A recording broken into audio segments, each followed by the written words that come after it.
following is a production of West Virginia Public Broadcasting. Major funding for Doctors on Call is provided by a grant from the Milan Charitable Foundation. Other funding is provided by the Health Plan, a health maintenance organization serving West Virginia and Ohio since 1979. By the Center for Organ Recovery and Education, supporting Volunteers for Life through organ, tissue, and corneal donation. By Health South Rehabilitation Hospital, serving your rehabilitation needs in Morgantown and Fairmont. And by the faculty and staff of the Robert C. Byrd Health Sciences Center of West Virginia University.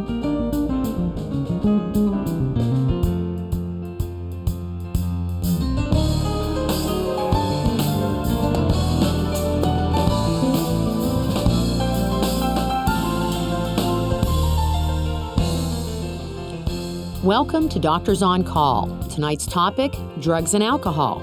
Two experts are here to answer your questions. Now here's your host, Dr. John Phillips. Good evening. Whether it's smoked, huffed, injected, or swallowed, a substance that's abused, like drugs and alcohol, can lead to serious consequences. It can tear apart families and ruin lives. Here in West Virginia, it's especially challenging our medical resources and law enforcement working to battle the problems associated with methamphetamine, OxyContin, methadone, and even binge drinking. How can you tell if someone has a substance abuse problem? What are the latest street drugs being abused? Where can you go for help? We'll get answers to those questions and more tonight from our two guests, Dr. Raleigh Sullivan, a psychiatrist and director of addiction services at WVU Healthcare's Chestnut Ridge Center, and Laura Lander, a licensed social worker at WVU and director of the Prescription Drug Abuse Quit Line. If you'd like to ask our guests a question, give us a call. Our phone lines are now open. Raleigh, starting with you, this state has some serious issues when it comes to drug and alcohol abuse. Well, you are exactly right, John, and we may talk about alcohol here in a little bit, but I do want to start out by talking about drugs, because West Virginia, for the past couple of years, has led the nation in prescription overdose drug deaths. And the prescription drugs most commonly used are the powerful pain pills, the opioids. Drugs like oxycodone, hydrocodone, methadone, oxymorphone, these sort of morphine, these sort of very powerful opioids that were traditionally used for the treatment of chronic pain or the treatment of acute pain.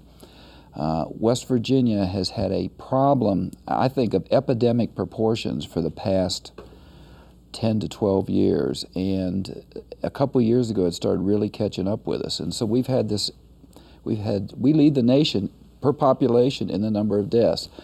The most common drug associated are the opioids, but oftentimes you find other drugs mixed in there too, and we can talk about that as we go along if you want, but other sedatives, tranquilizers are often in there, or alcohol, sometimes cocaine or marijuana. But by far and away, we just have a terrible problem here in West Virginia with prescription opioids. And Laura, the folks abusing prescription drugs, it's changed over the decades. Yeah, oftentimes people get started as a result of receiving a prescription from their doctor, and they think that it's safe, and sometimes if they have chronic pain, that prescription is increased to a stronger medication, and sometimes patients then take more than prescribed and end up running out of the medication and find that they're physically dependent, which means that they experience withdrawal, which is pretty uncomfortable, kind of like an extreme flu when you have withdrawal from opioids. And at that point, people sometimes go either to friends or neighbors or even to the street to find some relief from the withdrawal by purchasing opioids off the street. And who's most common to abuse prescription drugs? It's really a variety of patients. I mean, it's not as if you can look at someone who's abusing prescription drugs and say, oh, I can tell that they're abusing prescription drugs. It's nurses and people working in the mines. Certainly people who have chronic pain are at higher risk because they're likely to be prescribed prescription drugs. You know, we have a large treatment clinic for people with opioid problems.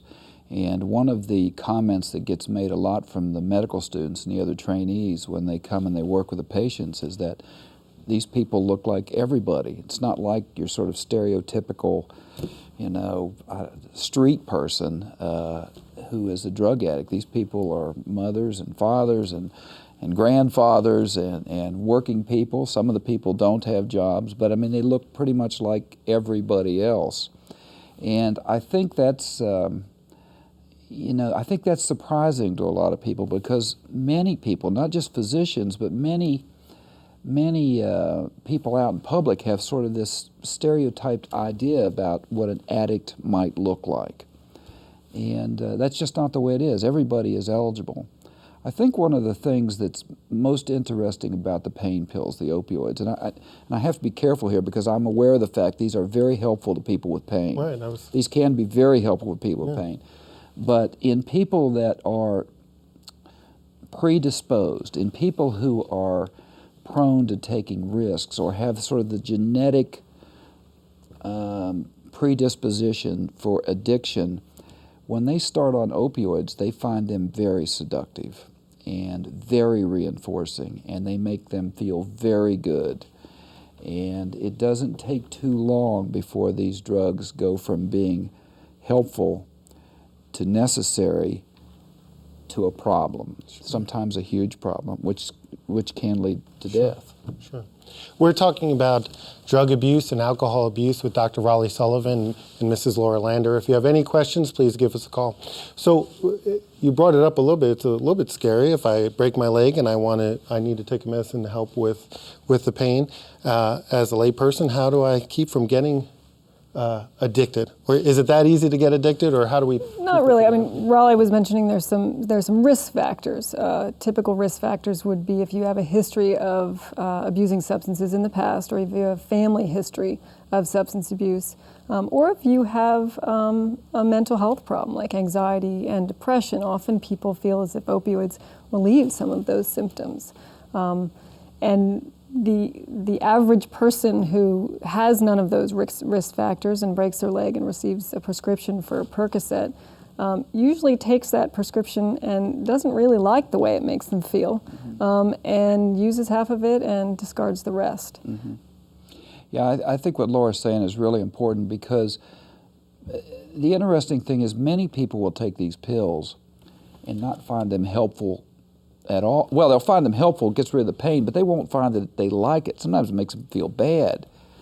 And yet some patients, and we see these people all the time, they'll take a Percocet or a Loratab or a Vicodin or something, and they'll say, whoa, I like that. That was pretty good.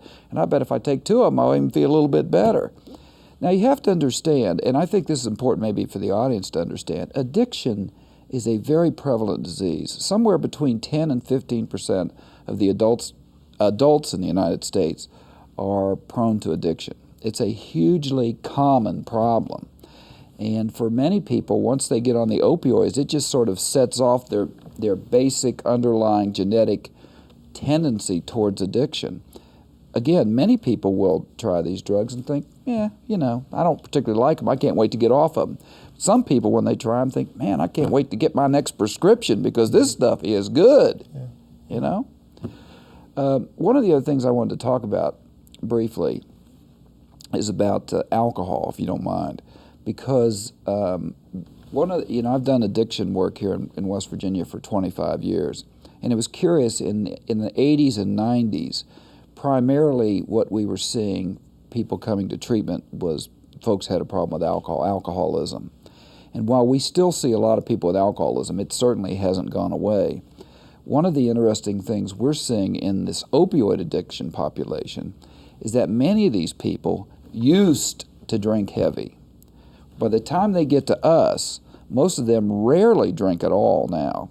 But if you go back in their history, you'll find there was a period of time when they drank very heavy and appeared to be alcoholic. This is the problem. This is a common clinical problem that we see, and it's really cross-addiction. Mm-hmm. You'll see people start out with one chemical, they'll try another chemical, they'll move to another chemical, and then they end up with opioids, for example. Right. But many patients, many of our patients will start off with alcohol, and then they'll get injured or something will happen, they'll try some pills, and then we see them. And by the time we see them, they may drink rarely at all. And Laura, you were talking about common cross-addictions before? Alcohol and opioids are certainly one of them. Alcohol and cocaine also tend to go together. And some of the other drugs like methamphetamines, you'll see that those folks don't typically drink, that their drug of choice is pretty much methamphetamines, and that's what they do. Okay. We're talking about drug and alcohol abuse. If you have a question for our experts, please give us a call. So what about the kids, or younger, I shouldn't call them kids. What about adolescents? What are they hooked on? Are they as likely to get hooked on opioids as older folks? Sure. I mean, there's certainly in this community and in other communities around the country, there is such a prevalence of opioids. It's very easy to purchase, even more so than cocaine, and sometimes for underage kids. Illegally purchased, or no, or just get purchased on the prescriptions? street. I'm sorry, but for individuals who are underage, it's actually easier for them to get than alcohol because they can get it from their peers. Wow. That's typically what happens. A lot of people get it out of the family medicine cabinet. I mean, that's where it starts. It used to be, since we're talking about adolescents, for a long time the gateway drug was marijuana, and a couple of years ago that shifted too, which to me was an amazing, and still is an amazing occurrence, that instead of marijuana being the gateway drug, that opioids became kind of a gateway drug. And the reason was because practically everybody has them in their medicine cabinet. When you say gateway, what do you mean? Well, when I say gateway drug, what I'm talking about is the drug that people start on. Everybody, when they're 13 or 15 or whatever, they start on a drug. And for a long time, the gateway, the starting drug was marijuana. If not actually you could say nicotine was even more common. We can certainly talk about that, but the gateway illegal drug was marijuana. And that gave way to opioids a couple of years ago. Now, marijuana and opioids are kind of side by side in adolescence, but they're certainly out there. Very good. Well, our first caller is Donna from Braxton County. Donna, welcome to Doctors on Call. Well, thank you so much. Go ahead with your question. My question is regarding the opiate addiction. Why is it that the doctors do not pursue a spinal cord stimulation for pain prevention rather than going through two failed back surgeries and things like that? Well, that is a wonderful question, and I've dealt with lots of chronic pain patients who are addicted for many years, and that's a complicated, because it's not just a medical question, it's also a financial and social question. It is easy. This is sad but true. Why don't you tell the folks what spinal stimulation is? Well, it's alternative. With spinal cord stimulations, they basically put these electrodes over your spinal column, or sometimes they implant them in your spinal column. Depends on which level you're using, and it stimulates the column, stimulates your spinal cord, and decreases the pain. It's a very useful treatment for patients that have chronic pain. The problem is that patients, when they have pain, will go to their doctor, and it takes very little time to write a prescription out. And that prescription will go to the pharmacy, it'll get filled, the patient will feel some relief. And initially, when you start on pills, they work very well, and patients feel like they're getting better. That's first-line therapy. The first, as a kind of a first-line therapy. And that would be okay, except over time, opioids make you more sensitive to pain. And I would bet if the caller, if we had a chance to ask her, that she would note this. Opioids, if you take opioids over time, they make you more sensitive to pain. Now, there are lots of other treatments. The spinal cord stimulator is just one that can be valuable and works very well, but it's a bigger procedure. It takes longer to do. It's probably at least as effective, maybe more effective over the long haul. But it's not, it's more expensive, and it's just not. You don't write a prescription and send somebody out. I mean, you got to come in the hospital and get a procedure done. So can you be habituated to opioids? You need more as time goes on, and you use I mean, we make a distinction between addiction and dependence, and many people who have chronic pain are absolutely physically dependent on opioids, which means that they stop taking them, they experience withdrawal. The hallmarks of addiction are the compulsion and the obsession that go with taking pills. So that involves your thinking and your behavior. And when you have chronic pain and you've been prescribed opioids for years, you don't necessarily have addiction, but you have physical dependence. Yeah, I just want to add a word to that, because a lot of people who are dependent on pills will even use the words, they say, I'm addicted to them. That may not be the case. In order to really have addiction, you need to misuse pills, take them not as prescribed, And you need to be deceitful about your use. If you're misusing the pills, taking them not as prescribed, and you're deceitful about your use, and there's a lot of ways to do that, then you're likely looking at addiction. But there are a lot of patients, as Laura said, who will be on opioids, who take them exactly as prescribed, who are dependent on those pills, but they're not addicted. They're not they're not buying them off the street. Sure. They're not going to multiple doctors. They're not running out early because they're taking too many, et cetera, et cetera. Okay. What are some of the other prescription drugs that we need to be aware of as causing addiction? We've certainly seen an increase in abuse of benzodiazepines, so Valium and Klonopin and Xanax, and even Ativan among patients. Sometimes people are using those who also abuse opioids, and they're kind of using them when they begin to feel withdrawal because it helps with withdrawal symptoms. Mm-hmm. And sometimes people are abusing them on their own. Typically, they're mixing benzodiazepines with other substances. Yeah, if I can say this, it was interesting. Last week in Newsweek, there was an article on a famous singer named Stevie Nicks. Some of the audience may know this and some may not, who was a member of a band called Fleetwood Mac. And she talked about the fact that she'd been on cocaine and a variety of other drugs and had gotten clean and been to treatment. And then her psychiatrist put her on Klonopin, which is a benzodiazepine. And she was on that for several years, and she described Klonopin as being much more difficult to come off of than the cocaine had been. Why is that? Well, because the withdrawal, the benzodiazepines, once you get dependent on the benzodiazepines, again, these are the Xanaxes, the Klonopins, the Valiums, the Ativans, those are the big four around here. When you stop those drugs precipitously, you will not sleep. You will typically have a rebound in anxiety. You'll be irritable, uncomfortable, tremulous, and generally not feel good, not just for a few days, but sometimes for weeks or months. A good heroin addict or a good oxycodone addict, if they stop the drugs, they're going to feel really bad for a few days. But by a week, by 7 days, they're going to start feeling a lot better. If you were hooked on Xanax or Klonopin or Valium and you stop that drug today, you're going to be experiencing withdrawal symptoms and misery, greater or lesser extent, right, for weeks and maybe months. And sleeplessness, it's a problem. Those drugs are difficult. That's what she was talking about in this article, which I found very interesting. I mean, we see it all the time, but now that she's come out about it, I decided that's the way it is. Okay, we have our next caller. His name is Anthony from Hampshire County. Anthony, welcome to Doctors on Call. Go ahead with your question. Yes, I'd like to ask the panel about how they feel about Suboxone treatment for opiate addiction, and also how they feel about the drug being prescribed by family physicians. That's a good question. Well, I am pretty familiar with the treatment.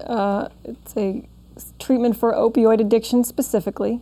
And basically Suboxone or buprenorphine is a replacement for opioids in that it helps prevent withdrawal, and it also helps with cravings. It's become somewhat controversial, and I think even more so recently because it's being what I would term as misprescribed, in that it's being prescribed by physicians who do not know a lot about addiction, and that being some of the problems that I would feel are problematic about family physicians prescribing. And it's being prescribed without any kind of treatment to go along with it. Treatment, you mean therapy? Therapy, whether group therapy, individual therapy, or even requirements or recommendations that people attend self-help. And that's a very important piece. If you're going to treat someone with Suboxone, those pieces should also be in place. Yeah, Suboxone has really been a remarkable medication, and when used correctly, it has been a lifesaver.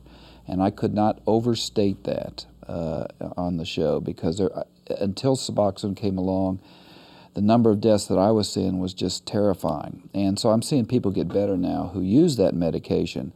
But as Laura said, the medication is not the treatment. It's just the hook into treatment. And the real treatment comes about when you start getting counseling, you start going to meetings, you start making changes, and you start getting better. But obviously, I'm a big fan of Suboxone. I think it's been extremely helpful. Okay, very good. Our next caller is Donna from Raleigh County. Donna, welcome to Doctors on Call. Hello. Hi, go ahead with your question.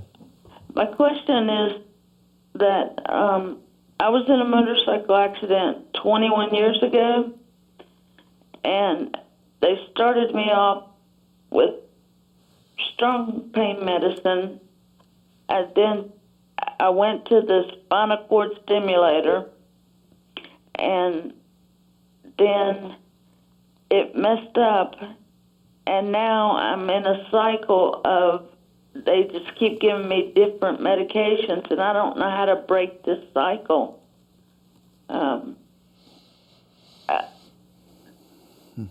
Like what kind of medications?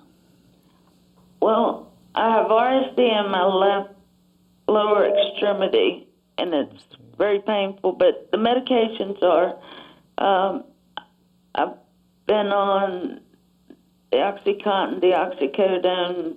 I even had a pain pump, and I feel like that they would rather put me on medication than help me with the stimulator, and I don't know how to do this on my own. Yeah. She has a difficult problem. 21 years is a long time, and my guess is she's had lots of different opioids. The first thing I would say is that she should not give up, but with that kind of story, she really needs to be part of a specialized pain clinic beyond just, I don't know who she's seeing, if it's a family doc or what, but this is not somebody who's going to be easily treated out of a family doc's office. I know that a lot of times these patients with chronic pain, they get on a rotation of different opioids, and while that's somewhat helpful, it's kind of like going from a red M&M to a green M&M to a blue one. There's not that much difference. Right. But there are a lot of good treatments out there that do not involve opioids.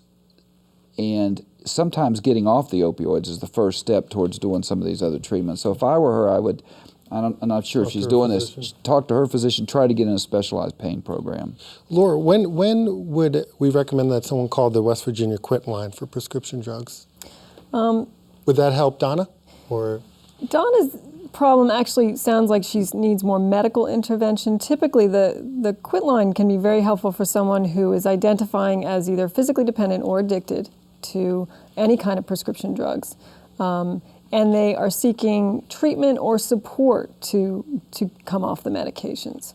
Okay. And so the quit line can hook folks up with treatment in their area. We have a whole referral database, and also give them information about meetings and give them information about what it entails getting into recovery and discontinuing use, and what kinds of things they can change in their life to support that. Right. And the phone number, we had the phone number up there for any of you who'd like to call the West Virginia Quit line. It's 866-WVQUITT. Our next caller is Joyce from Wood County. Joyce? Yes. Welcome to Doctors on Call. Go ahead with your question. Okay. I have a couple questions I need to ask. I have a family member that has chronic problems. He's had his neck cut into his spine, caused some problems in the head. He's had neck surgery, been hit by a car, blood clots in his legs, so forth.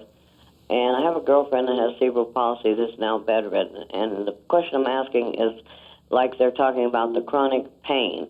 There's people that really have pain problems and can't take certain medicines and on certain medicines like opium base and things like that.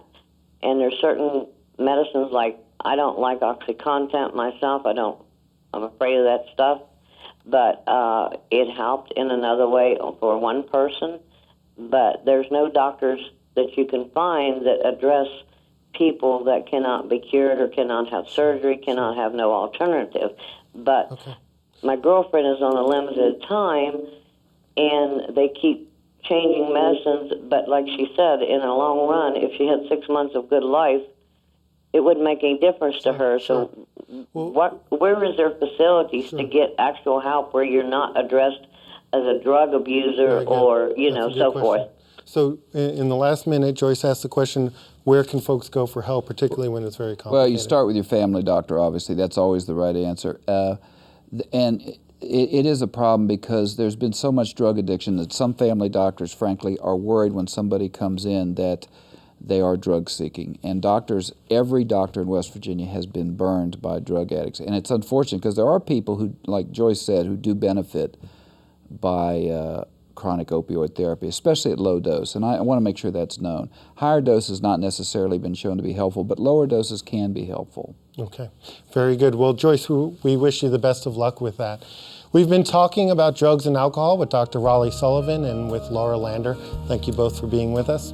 If you'd like more information, talk to your family doctor or visit our website at wvuhealthcare.com or call the Prescription Drug Abuse Quit line at 1-866-WV-QUITT. For Doctors on Call, I'm Dr. John Phillips. Good night and good health. Be sure to join us next time for another edition of Doctors on Call.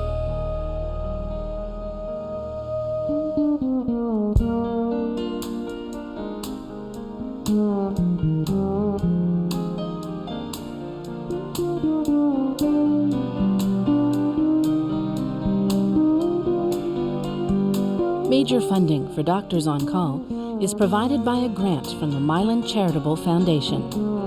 Other funding is provided by the Health Plan, a health maintenance organization serving West Virginia and Ohio since 1979. By the Center for Organ Recovery and Education, supporting Volunteers for Life through organ, tissue, and corneal donation. By Health South Rehabilitation Hospital, serving your rehabilitation needs in Morgantown and Fairmont. And by the faculty and staff of the Robert C. Byrd Health Sciences Center of West Virginia University. This has been a production of West Virginia Public Broadcasting.